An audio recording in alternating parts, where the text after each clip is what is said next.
নমস্কার। আমি আবার আপনাদের সামনে আজকে চলে এসেছি আমার কবিতার ডালি থেকে একটি কবিতা নিয়ে। আজকে পিতৃদিবস।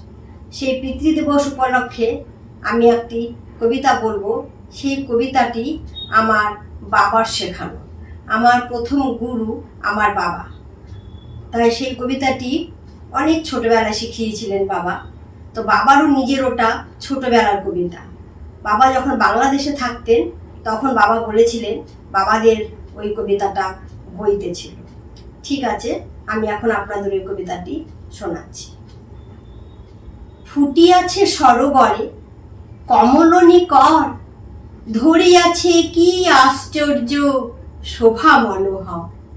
গুনগুন গুণ রবে কত মধু করে, কেমনে পুলকে তারা মধু পান করে। কিন্তু এরা হারাইবে এদিন যখন, আসিবে কি অলিয়ার করিতে গুঞ্জন। আশায় বঞ্চিত হলে আসিবে না, আর না করিবে এই মধুর ঝঙ্কার।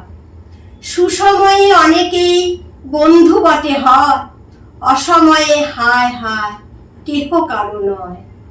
কেবল ঈশ্বরই বিশ্বপতি যিনি, সকল সময়ে বন্ধু সকলেই তিনি। নমস্কার।